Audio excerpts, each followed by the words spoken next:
کلام امام الزمان علیہ الصلاۃ والسلام۔ مالی عبادت جس قدر انسان اپنی کوشش سے کر سکتا ہے وہ صرف اس قدر ہے کہ اپنے اموال مرغوبہ میں سے کچھ خدا کے لیے دیوے، جیسے کہ اللہ تعالیٰ نے اسی صورت میں فرمایا ہے: اعوذ باللہ من الشیطان الرجیم وَمِمَّا رَزَقْنَاهُمْ يُنفِقُونَ، سورہ البقرہ آیت نمبر 4۔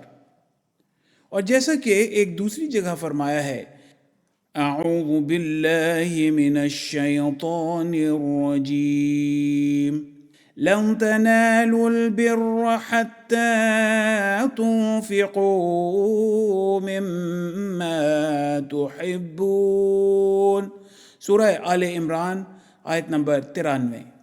لیکن ظاہر ہے کہ اگر مالی عبادت میں انسان صرف اسی قدر بجا لاوے کہ اپنے اموال محبوبہ مرغوبہ میں سے کچھ خدا تعالیٰ کی راہ میں دیوے تو یہ کچھ کمال نہیں ہے۔ کمال تو یہ ہے کہ ماں سے واسے بکلی دستبردار ہو جائے اور جو کچھ اس کا ہے وہ اس کا نہیں بلکہ خدا کا ہو جائے، یہاں تک کہ جان بھی خدا تعالیٰ کی راہ میں فدا کرنے کے لیے تیار ہو۔ حوالہ حقیقت الوحی۔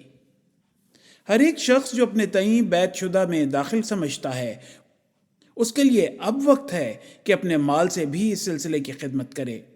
جو شخص 1 پیسے کی حیثیت رکھتا ہے وہ سلسلے کے مصارف کے لیے ماہ بماہ 1 پیسہ دیوے، اور جو شخص 1 روپیہ ماہوار دے سکتا ہے وہ 1 روپیہ ماہوار ادا کرے۔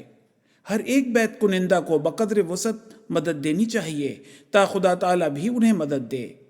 اگر بے ناغہ ماہ بماہ ان کی مدد پہنچتی رہے گی، تھوڑی مدد ہو تو وہ اس مدد سے بہتر ہے جو مدت تک فراموشی اختیار کر کے پھر کسی وقت اپنے ہی خیال سے کی جاتی ہے۔ ہر ایک شخص کا صدق اس کی خدمت سے پہچانا جاتا ہے۔ عزیزو، یہ دین کے لیے اور دین کی اغراض کے لیے خدمت کا وقت ہے۔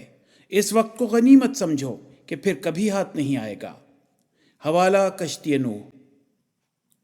خدا سے وہی لوگ کرتے ہیں پیار جو سب کچھ ہی کرتے ہیں اس پر نثار، اسے دے چکے مال و جاں بار بار، ابھی خوف دل میں کہ ہیں نابکار۔ حوالہ نشان آسمانی۔